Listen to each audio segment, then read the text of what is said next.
Hola a todos, cordial saludo desde la ciudad de Cali, al suroccidente de Colombia.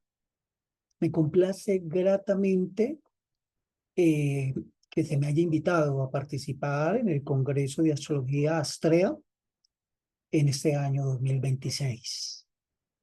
La idea inicialmente es no proyectar una conferencia magistral, sino más bien unos pensamientos que quiero compartir con todos ustedes y lo que es mejor aún una invitación formal a que como grupo, los que nos dedicamos a la astrología, podamos tomar conciencia, tras una evaluación concienzuda, sobre qué es lo que ha estado una diferencia tan abismal entre lo que era la astrología de los siglos que nos preceden y la astrología en pleno siglo XXI.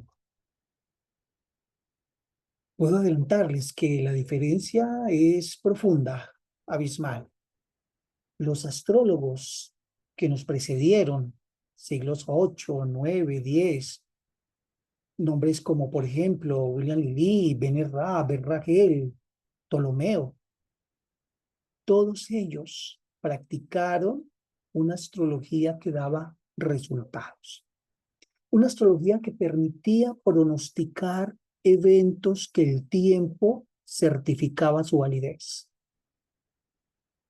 Era tan completa y tan perfecta la astrología de los maestros de antaño que no pocas veces se atrevían a jugarse su propia cabeza.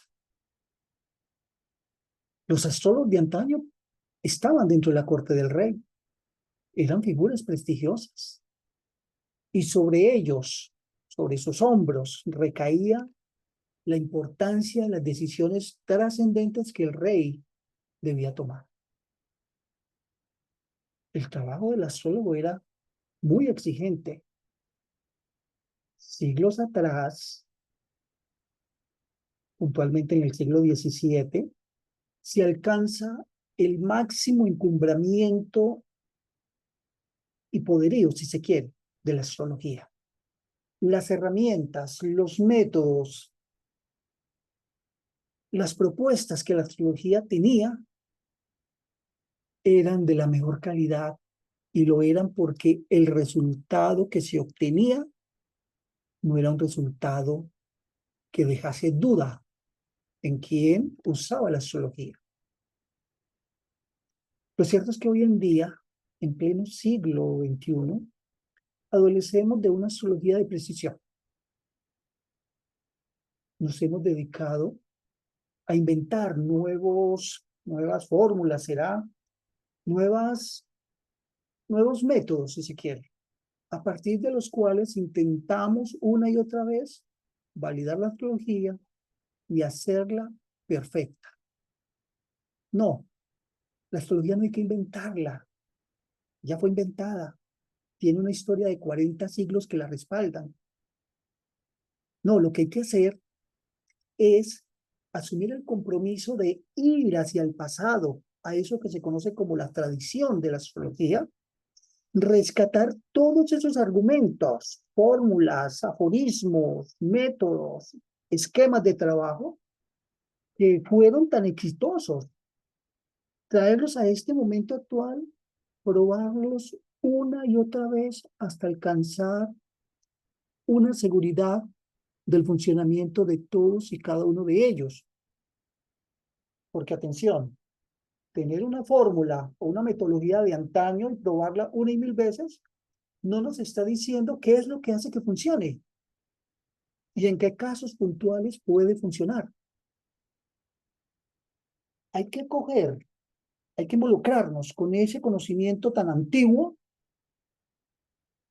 y casi que desmenuzarlo para saber exactamente cómo fue construido.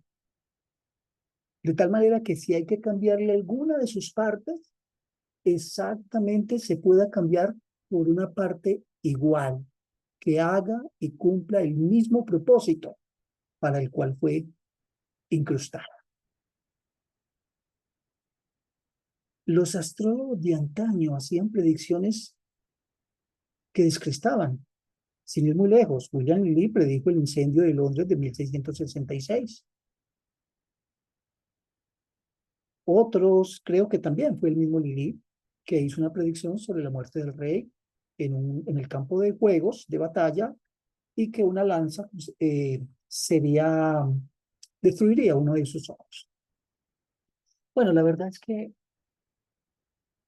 la historia que nos precede como astrólogos no necesita demostrarse ni avalarse, necesita recuperarse en sus verdaderos cimientos, por favor, es lo que yo quiero insistir, y probarlos hasta que descifremos el modo, el motivo mejor, que yace dentro de cada una de ellas y que facilita en últimas un resultado. Hoy en día, el centro de atención está en una astrología que quiere involucrarse dentro de la psique de la persona, entender su pensamiento, su psicología. En la antigüedad no era así. Un simple ejemplo, y tal vez rudimentario, si se quiere, aclara la situación. Al consultorio de William Lilly, por poner un ejemplo, llegaba una mañana cualquiera un campesino y le manifestaba a William Lilly que una de sus vacas había desaparecido. La posibilidad de que hubiese sido robada era una de esas, pero también que la vaca simplemente se hubiese extraviado y por ende entonces habría que buscar la manera de recuperarla. Por supuesto, el astrólogo se comprometía con el campesino a darle una respuesta frente a la posibilidad de que si la vaca estaba viva, saber dónde debía ir a buscarla. Y con esa información, el campesino se dirigía puntualmente a ese lugar, en esa dirección, y regresaba a su finca con la vaca. Si esa misma consulta se la trasladásemos a un astrólogo del siglo XXI, él se centraría más en tratar de entender la psique, la psicología, la emocionalidad del consultante frente al hecho mismo de la pérdida de su vaca.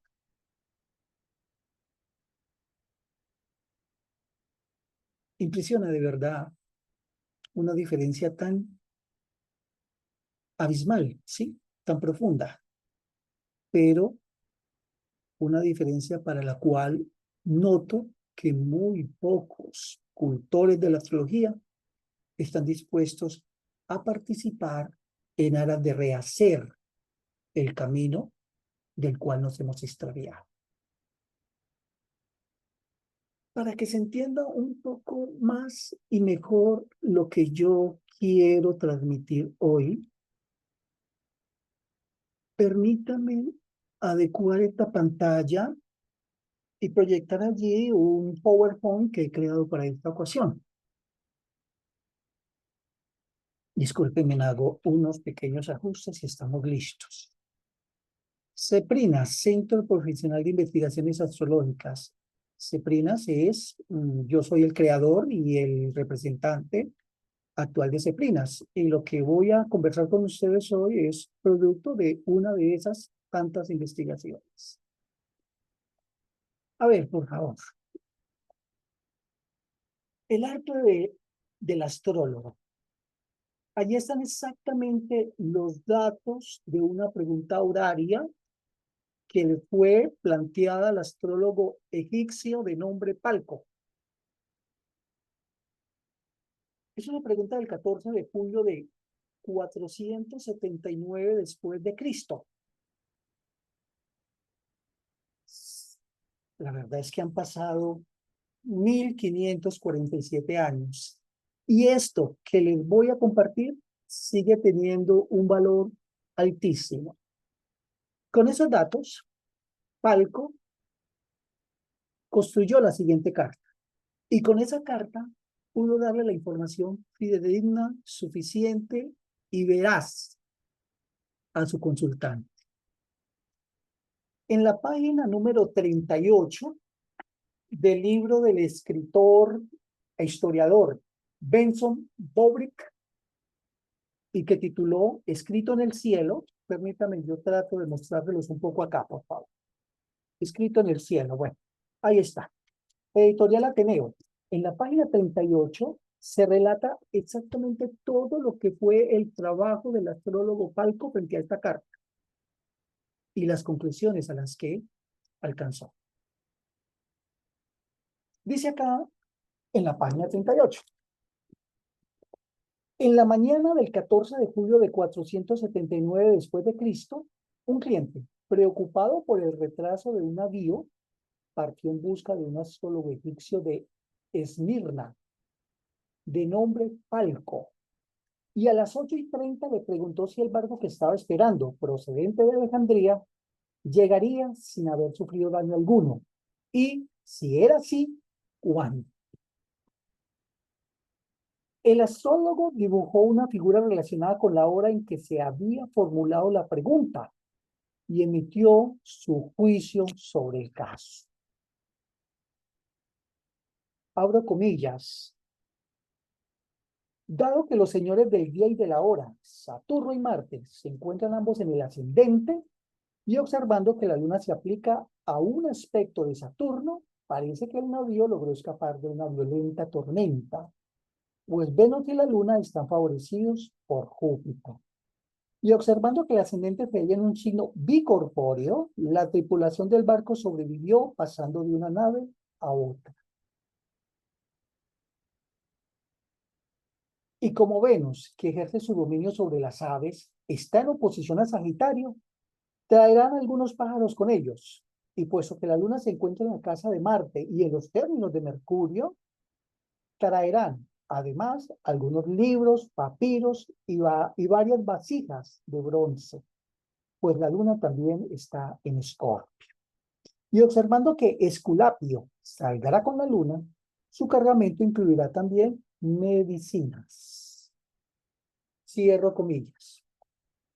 Se dice que todo cuanto Palco describió en detalle sucedió efectivamente. Es más, al parecer predijo que el barco llegaría cuando la luna entrase en Acuario. Y así fue.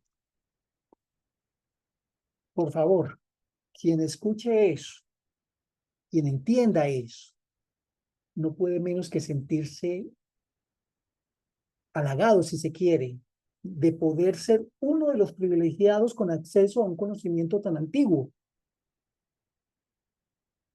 Sí, se sorprendería, y mucho, por cierto, que esto que es solamente una pequeña muestra, hoy en día no sea la cotidianidad del mundo de los astrólogos. ¿Cuántos astrólogos logran hacer algo de semejante magnitud? No, no es fácil para empezar. Allí, sin duda alguna, Palco, para emitir ese juzgamiento, se está basando, sustentando en unas normas, en unos conceptos, en unos aforismos, en unas apreciaciones que seguramente hoy en día nosotros ignoramos. No tenemos como ese acceso a esa sapiencia y lo que la sustentaba. Esto aún, esto que parece maravilloso, palidece, queda en una pequeña bruma, si se quiere, frente a la magnitud de lo que ellos lograron hacer como trabajo de alto nivel. Ese trabajo de alto nivel consistía para estos astrólogos de antaño en hacer unas predicciones grandiosas donde se incluía la capacidad de pronosticar la muerte de un gran personaje, comúnmente el emperador, como fue el caso de Vestricio, que predijo con exactitud la muerte de Julio César, o el caso de Horacio, el poeta, que predijo su propia muerte. Allí hay algunos ejemplos más de casos puntuales donde se predijo la muerte. ¿Qué tal ese caso de Domiciano, que supo el año, día y hora exacta de su muerte y forma como ocurriría? Exactamente el 18 de septiembre del año 98 después de Cristo, hacia las 5 de la mañana. Yo en mis 40 años de estudio y práctica de la astrología, yo no he visto algo similar. Es más, la muerte hoy en día se toma como un tema tabú. Y se dice que los astrólogos no podemos andar por ahí prediciendo la muerte, que no se ve bien. Yo más bien les digo, no, no es que sea tabú, no es que no se pueda. Lo que pasa es que no sabemos cómo hacerlo. Porque en la antigüedad el astrólogo tenía que saber el tiempo de vida del recién nacido para poder entonces prever la vida y los eventos de esa vida. Si él descubría que en la carta del recién nacido su tiempo de vida iba a ser de un máximo de 10 años, está claro que no podía aventurarle que llegaría a ser un rey, o un gran empresario, o un gran soldado. No, para nada, en absoluto.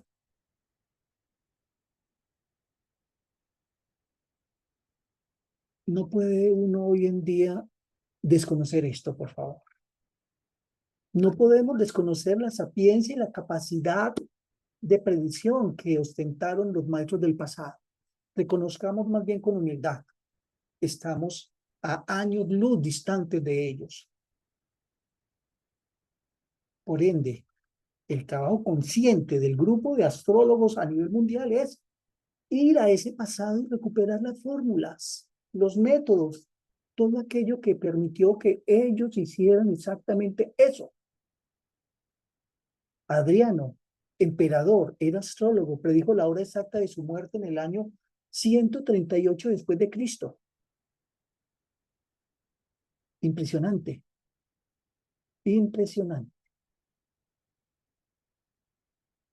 Mientras sigamos, en verdad, construyendo nuevos sistemas, nuevas fórmulas para tratar de corregir lo que no logramos frente a una carta natal, una carta horaria o una electiva, estaremos avanzando aún más distante por el camino equivocado.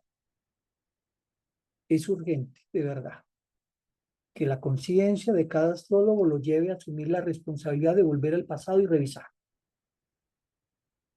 eso que les propuse, revisar esas fórmulas, probarlas y descubrir el funcionamiento de las mismas, qué es lo que las sustenta. Sí, alguien puede decirme, lo que pasa es que esa era una época donde la fe, la idea de Dios es muy diferente a la de hoy. Sí, es cierto, pero atención, las problemáticas humanas no han cambiado en esencia. La idea de entrar en un buen matrimonio sigue siendo la misma idea que tuvo un habitante del siglo 4 o 5 después de Cristo. Es más, cuando uno revisa los textos antiguos, los que han rescatado, como por ejemplo el libro cumplido, los juicios de las estrellas de Ben Ragel, perdón, Ben Ragel, o bien el libro de los juicios de las estrellas de Ben Ezra, se da cuenta que hay capítulos extensos relacionados con temas matrimoniales, temas de la descendencia, temas laborales. De verdad que sí. Para que ustedes sigan dimensionando lo que era el trabajo de los astrólogos de antaño y esa capacidad excelsa de predecir cosas que se cumplían. No olviden que muchos de ellos se jugaban su propia cabeza si fallaban. Pues entonces, aquí les presento otra de esas grandiosas predicciones en las cuales incluso se avisoró con solo la carta del recién nacido que sería tiempo después jefe de un imperio romano, por ejemplo, como fue el caso de Trasilo. Ptolomeo Seleuco, mirando la carta de Tito Flavio, aseguró, predijo que reinaría durante 10 años. Es impresionante, de verdad. Para que sigamos en esta tónica, esto que les voy a presentar a continuación son temas recurrentes, normales en la cotidianidad del trabajo de los astrólogos.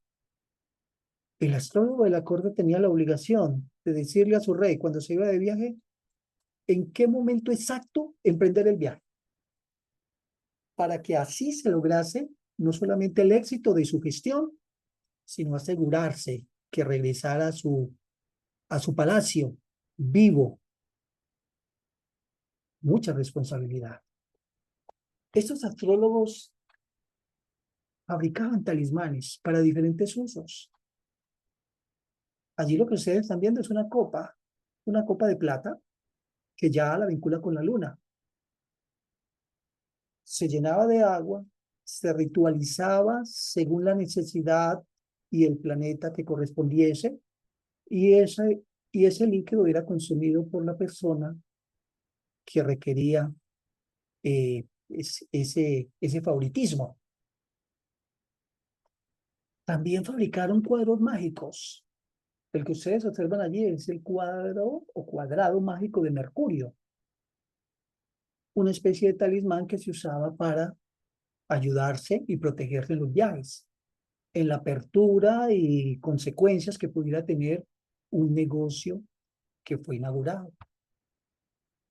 Para alguien que tuviera complicaciones en sus estudios, sin duda alguna, un cuadrado mágico de Mercurio debe ser algo que le ayude.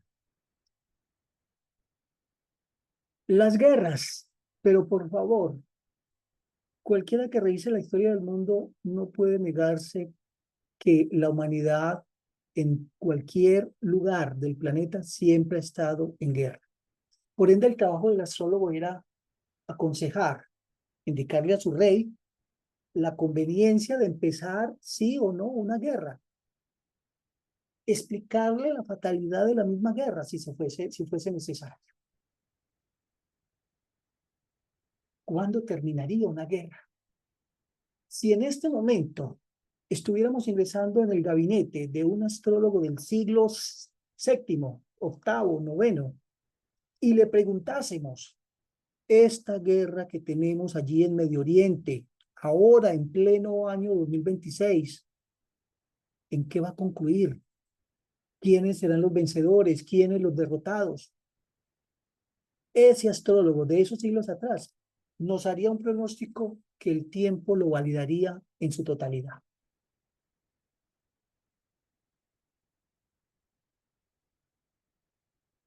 El sultán, por allá en el siglo octavo, llamó a sus astrólogos y les dijo, necesito que me indiquen la mejor hora, el mejor momento para fundar una nueva ciudad. El trabajo de estos dos astrólogos que participaron en esa tarea finalmente facilitó que se pudiese fundar, instalar la primera piedra de la ciudad de Bagdad, la misma que hoy en día existe, ¿no? Como capital de Irak. Para el siglo octavo, esta ciudad, Bagdad, llegó a ser un centro mundial del comercio y de la cultura inigualable. Inigualable.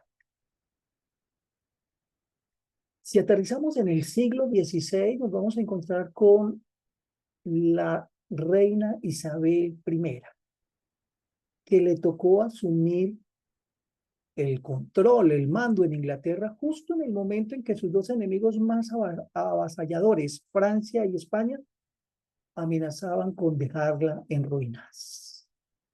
Pues bien, John Dee, el astrólogo de la corte, se encargó de construir la carta exacta para el momento en que debían instalarle la corona en su cabeza. Y como bien lo dijo el maestro John Crowley, el trabajo de John Dee no tuvo desperdicio alguno.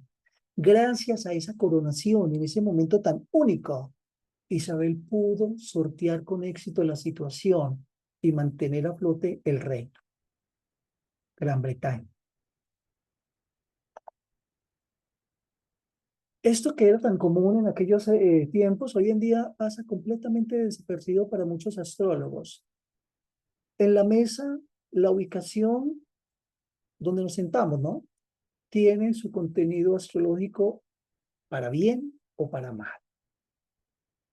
Si el rey de los siglos tercero, cuarto, quinto descubría que le habían hurtado algunos documentos o algún dinero o algunas joyas, hacía que trajesen a los más importantes sospechosos y los invitaba a pasar a la mesa y que se sentaran donde ellos aleatoriamente lo eligieran, lo decidieran. Pues aquel de los sospechosos que se sentase en el lugar norte, que es asignado a Mercurio, era considerado el, ¿cómo se dice? El candidato número uno para ser investigado, con la seguridad de alcanzar información suficiente que permitiese develar el robo y las consecuencias del mismo. Si el rey estuviese pensando en elegir dentro de su corte de excelsos militares uno, elegir solamente uno para asignarlo como jefe de los ejércitos del rey, pues está claro que al invitar a aquellos elegidos, aquel que se sentase en el lugar sur, en el lugar de Marte, era el candidato elegido, y no tanto por el rey, sino por el cielo mismo. Ellos entendían que Marte, como dios de la guerra, había propiciado esa elección y por tanto era el elegido. Por supuesto que en el lugar del este, donde está el sol, solo podía sentarse única y exclusivamente el rey. Amigos y amigas, les dejo en su conciencia esta reflexión. Tuvimos, o nosotros somos herederos de una cultura, de un desarrollo astrológico del nivel más alto que se puede haya o que se haya conocido siglos atrás. Y hoy en día tenemos lo que algunos astrólogos consideran es simplemente un sucedáneo de aquella espectacular ciencia, la ciencia del cielo. Quiero de verdad que cada uno de nosotros se apropie del deseo, del esfuerzo de ir hacia el pasado, conectarnos con él y regresar con algo a este presente que nos permita ostentar, ¿sí? Nos permita ostentar y cultivar, practicar una astrología que de verdad sea digna de ser nombrada como la ciencia del cielo. Los interesados en comunicarse conmigo, pues lo pueden hacer o bien al correo electrónico ceprina@yahoo.com o en mi muro de Facebook, Giovanni Londoño Romero, donde igual pueden encontrar una gran cantidad de artículos que he publicado relacionados con el tema. Y en especial hay uno que les recomiendo de manera enfática. Un artículo recientemente publicado que titulé La eterna discusión sobre regencias planetarias. Más o menos es la idea de desvirtuar que los significados que se han atribuido a Urano, Neptuno y Plutón sean necesarios en ellos. Mi énfasis es que justamente todo eso que significan Urano, Neptuno y Plutón lo tenían los antiguos astrólogos y solo haciendo uso del septenario de los 7 planetas básicos. Allí también pueden ver o conectarse con algunas de mis predicciones que han resultado correctas y algunos otros temas que siempre me gusta compartir con todos aquellos que se acercan a la astrología dentro de un nivel de investigación o bien de aprendizaje, ¿no?